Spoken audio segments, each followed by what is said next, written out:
बात 1953 की है। गांधीवादी विनोबा भावे भूदान आंदोलन की अगुवाई करते हुए बिहार पहुंचे। तब उन्हें पता चला कि देवघर के बाबा वैद्यनाथ धाम मंदिर में दलित नहीं जा सकते। उन्होंने दलितों के साथ मंदिर जाने का ऐलान किया। वैद्यनाथ धाम के पंडों को ये नामंजूर था। पंडों ने विनोबा को रोकना चाहा, लेकिन वे नहीं माने और सत्याग्रह पर बैठ गए। गुस्साए पंडों ने विनोबा से मारपीट कर दी। हंगामा खड़ा हो गया। राज्य सरकार पर भी दबाव पड़ने लगा। तब के मुख्यमंत्री श्री बाबू ने ऐलान किया, मैं खुद दलितों के साथ वैद्यनाथ मंदिर में प्रवेश करूंगा। पंडों में हड़कंप मच गया। उन्होंने श्री बाबू के परिवार वालों और करीबियों से कहा कि श्री बाबू ऐसा न करें, नहीं तो अनर्थ हो जाएगा। श्री बाबू के बड़े भाई देवकी नंदन ने भी विरोध किया, लेकिन वह नहीं माने। फिर तारीख आई 27 सितंबर 1953 की। वैद्यनाथ धाम छावनी बन चुका था। श्री बाबू ने मंत्री विनोदानंद झा और 700 दलितों के साथ मंदिर में प्रवेश किया और पूजा की। पुलिस की मौजूदगी और नेताओं की मर्जी के सामने पंडित कुछ नहीं कर पाए। श्री बाबू के इस ऐतिहासिक कदम के बाद राज्य के सभी सार्वजनिक मंदिरों में किसी भी जाति के प्रवेश पर लगी अघोषित रोक खत्म कर दी गई। अब जानते हैं चुनावी माहौल में श्री कृष्ण सिंह का गांव मुंगेर जिले के बरबीघा थाना के माउर में था, लेकिन उनका जन्म 21 अक्टूबर 1887 को नवादा जिले के खनवा गांव में हुआ। ये उनका ननिहाल था। वे 5 भाई थे, 3 उनसे बड़े और 1 छोटे। पिता हरिहर सिंह मुंगेर के जमींदार और शिव भक्त थे। एक रोज श्री कृष्ण की मां की तबीयत बिगड़ गई। पता चला कि उन्हें प्लेग हो गया है। कुछ दिनों के बाद वह चल बसी। तब श्री कृष्ण महज 5 साल के थे। तब से उनकी बड़ी भाभी यानी कि सबसे बड़े भाई देवकी नंदन सिंह की पत्नी ने उन्हें देखभाल का जिम्मा संभाला। श्री बाबू को पिता हरिहर से शुरुआती शिक्षा मिली। सबसे पहले उन्होंने उर्दू सीखी, फिर हिंदी। 1894 में वे गांव के स्कूल में पढ़ने जाने लगे। फिर उनका दाखिला मुंगेर जिला स्कूल में हो गया। वजीफा भी मिल गया। धीरे धीरे वे कोर्स के अलावा देश दुनिया की राजनीति से जुड़ी किताबें पढ़ने लगे। राजनीति में दिलचस्पी बढ़ती गई। वे लोकमान्य तिलक का मराठा और श्री अरविंदो का वंदे मातरम अखबार पढ़ने लगे। दिल्ली यूनिवर्सिटी में हिस्ट्री के एसोसिएट प्रोफेसर नरेंद्र कुमार पांडे अपनी किताब में लिखते हैं कि डॉक्टर श्री कृष्ण सिंह इतिहास के आईने में लिखते हैं कि श्री कृष्ण पर बंगाली और मराठा नेताओं के विचारों, लेखों और किताबों का असर पड़ा। वे क्रांति की ओर बढ़ने लगे। एक रोज वे गंगा नदी में खड़े हो गए। उन्होंने एक हाथ में गीता, दूसरे हाथ में कृपाण लेकर कसम खाई कि चाहे प्राण ही क्यों न जाए, लेकिन देश सेवा की राह से मैं नहीं भटकूंगा। जॉर्ज पंचम जब पटना आए तो खुद को दिन भर कमरे में बंद कर लिया। अब आगे बढ़ते हुए हम जानेंगे कि जब पटना में जॉर्ज पंचम आए तो खुद को दिन भर कमरे में बंद कर लिया। साल था 1911, दिसंबर का महीना था। ब्रिटेन के राजा जॉर्ज पंचम पटना पहुंचे। तब श्री कृष्ण पटना कॉलेज में पढ़ते थे। वह मिंटो हिंदू हॉस्टल में रहते थे। मिंटो हॉस्टल गंगा नदी के किनारे था। किंग जॉर्ज के स्वागत में पूरा शहर सजाया गया। वे नाव में बैठकर शहर देखने निकले। घाटों पर लंबा जाम लग गया। पटना कॉलेज के छात्र भी किंग जॉर्ज को देखने के लिए जाने लगे, पर श्री कृष्ण सिंह नाराज हो गए। कहने लगे, लोग उसे देखने के लिए उतावले हैं जिसके हम गुलाम हैं, कि वे दिन भर अपने कमरे से बाहर नहीं निकले। खिड़की दरवाजे तक बंद कर लिए ताकि भूल से भी किंग जॉर्ज पर नज़र ना पड़े। 1913 में एमए की डिग्री हासिल करने के बाद श्री कृष्ण पटना के नेशनल कॉलेज में पढ़ने लगे, लेकिन बड़े भाई देवकी नंदन के कहने पर वे नौकरी छोड़कर वकालत पढ़ने लगे। 1915 में उन्होंने डॉक्टरेट ऑफ लॉ की डिग्री मिली। वे मुंगेर में वकालत करने लगे। इस बीच उनकी शादी भी हो गई। 2 बेटे भी हुए जिनका नाम शिवशंकर और बंदी शंकर रखा गया। फिर साल आया 1916। वाराणसी के सेंट्रल हिंदू कॉलेज में एक सभा हुई। यहाँ महात्मा गांधी ने भाषण दिया। सभा में श्री कृष्ण मौजूद थे। गांधी जी के विचारों ने उनके मन में छाप छोड़ दी थी। वे गांधी जी के आंदोलन में भाग लेने लगे। आगे चलकर श्री कृष्ण का नाम श्री बाबू और बिहार केसरी पड़ गया। 1920 में गांधी जी ने असहयोग आंदोलन शुरू किया। अगले ही साल वकालत छोड़ श्री बाबू भी आंदोलन से जुड़ गए, जेल भी गए। रिहाई के बाद वे कांग्रेस में शामिल हो गए। 1927 में वे बिहार विधान परिषद के सदस्य बन गए। अब बिहार के बड़े नेताओं में श्री बाबू की गिनती होने लगी थी। आगे बढ़ते हुए हम जानते हैं कि गांधी जी की मर्जी के उलट बिहार के प्रधानमंत्री बने। साल था 1937। साल 1937 था। अंग्रेज़ों ने बिहार में पहली बार विधानसभा चुनाव करवाए। कांग्रेस को बहुमत मिला, लेकिन अंग्रेज़ों ने मुस्लिम इंडिपेंडेंट पार्टी के मोहम्मद यूनुस को बिहार का प्रीमियम बना दिया। तब राज्य के मुख्यमंत्री की बजाय प्रीमियम यानी प्रधानमंत्री का पद होता था। कांग्रेस ने इस फैसले के खिलाफ मोर्चा खोल दिया।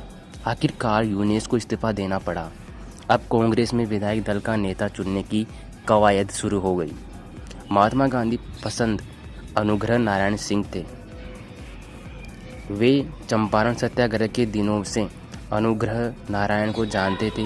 उन्होंने कदावर कांग्रेसी नेता और बाद में राष्ट्रपति बने डॉक्टर राजेंद्र प्रसाद को चिट्ठी लिखी।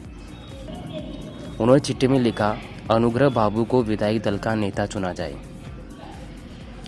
फिर आता है जुलाई 1937। एक दिन पटना के सदाकत आश्रम में कांग्रेसी विधायकों की बैठक हुई थी।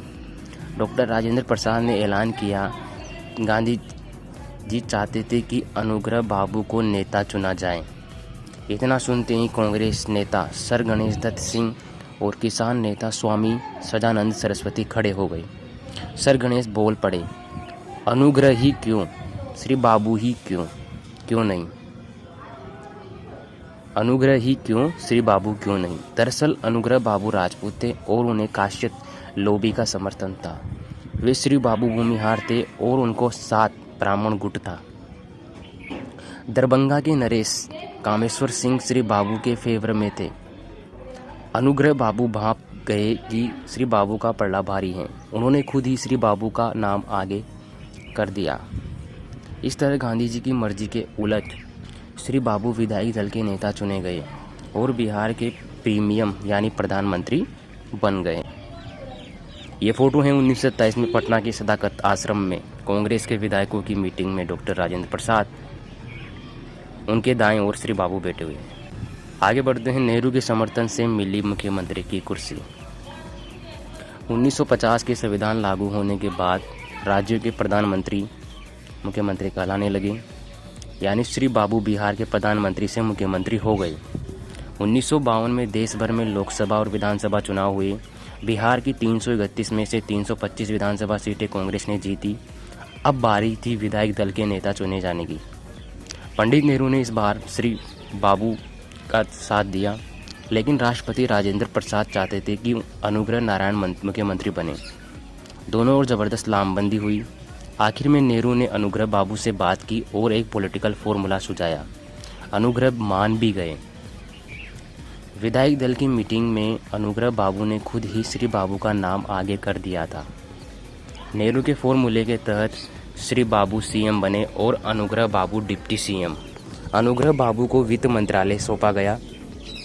दोनों के बीच भले ही राजनीतिक अदावत रही, लेकिन एक दूसरे पर भरोसा कभी कम नहीं हुआ। श्री बाबू प्रोटोकॉल से बाहर जाकर भी अनुग्रह बाबू की फाइलों और सिफारिशों पर दस्तखत कर देते थे। फोटो है 1955 में पीएम नेहरू पटना आए। तब श्री बाबू सीएम थे और वे खुद उनका स्वागत करने गए। आगे बढ़ते हैं। सीएम बने तो दूर विरोधी के गले लगकर रोने लगे। फरवरी 1957 में बिहार में फरवरी 1957 में बिहार में फिर से विधानसभा चुनाव हुआ। कांग्रेस ने 318 में से 210 सीटें जीती। इस बार अनुग्रह बाबू ने खुलकर मुख्यमंत्री पद पर दावा ठोक दिया। अनुग्रह बाबू को लगा कि दिल्ली आलाकमान का अब उतना दबाव नहीं है और अंदर खाने विधायकों का समर्थन भी है। इधर श्री बाबू का अंदाज था कि चुनाव के बाद उनके खिलाफ खेमेबंदी होगी। ऐसे में उन्होंने चुनाव से पहले ही एक दांव चल दिया। उन्होंने पार्टी की तरफ से ऑब्जर्वर बनकर आए मुंबई के सीएम मोरारजी भाई देसाई के साथ मिलकर संभावित उम्मीदवारों की लिस्ट में से 70 नाम हटवा दिए। इसमें से ज़्यादातर अनुग्रह बाबू के खेमे के थे। वही राजपूत जाति से आने वाले अनुग्रह बाबू के चुनाव के बाद सारा ध्यान दूसरी जाति के विधायकों को मनाने में लगा दिया। इससे नाराज राजपूत श्री बाबू के खेमे में चल गए।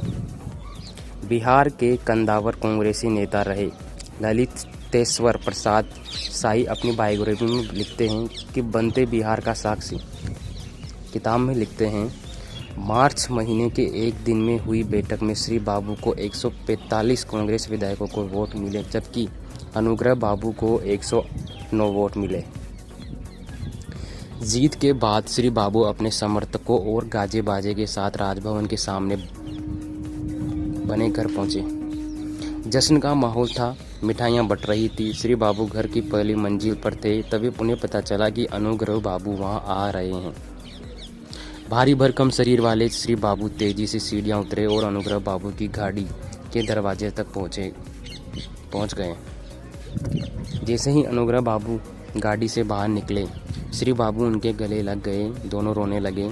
अनुग्रह बाबू माफ़ी मांगते हुए बोले, उकसावे में आपके खिलाफ खड़े होने की गलती कर दी। श्री बाबू ने कहा, देखो अनुग्रह, अभी इस अदावत को यहीं ख़त्म करो। तुम्हारा जैसा मन हो वैसी सरकार बनाओ। इस फोटो में देख सकते हैं कि आज़ादी के आंदोलन में श्री बाबू और अनुग्रह बाबू साथ रहे, लेकिन राजनीति में दोनों के बीच अदावत रही। बाबू और श्री बाबू दाएं से अनुग्रह बाबू। श्री बाबू ने कहा, या तो मैं चुनाव लड़ूंगा या मेरा बेटा। बात है 1957 में चुनाव हो रहे थे।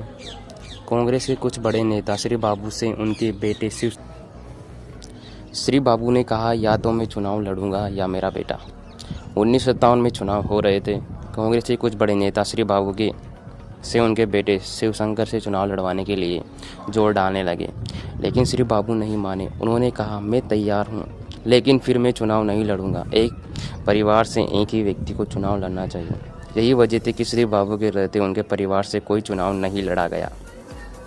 श्री बाबू अपने लिए कभी वोट मांगने नहीं जाते थे, फिर भी कभी चुनाव में नहीं हारे। श्री बाबू कहते थे कि अगर मैंने काम किया है तो मुझे वोट मिलेंगे। हालांकि वे आम दिनों में अपने क्षेत्र में जरूर जाते थे। सीएम रहते हुए जब वे अपने गांव जाते तो सुरक्षा कर्मियों को दूर ही छोड़ देते। उनका मानना था कि अपने गांव में उनको किसी से खतरा नहीं है। खाने के इतने शौकीन थे कि इंसुलिन लगाकर रसगुल्ला खाते थे। श्री बाबू के परपोते अनिल कुमार सिन्हा ने एक इंटरव्यू में बताया कि श्री बाबू के बारे में बताया कि बाबूजी, मेरे पिताजी बताते हैं कि वे खाना के बहुत शौकीन थे। वे इंसुलिन का इंजेक्शन लगाकर रसगुल्ले खाते थे। यही वजह थी कि उनका वजन बहुत बढ़ गया था।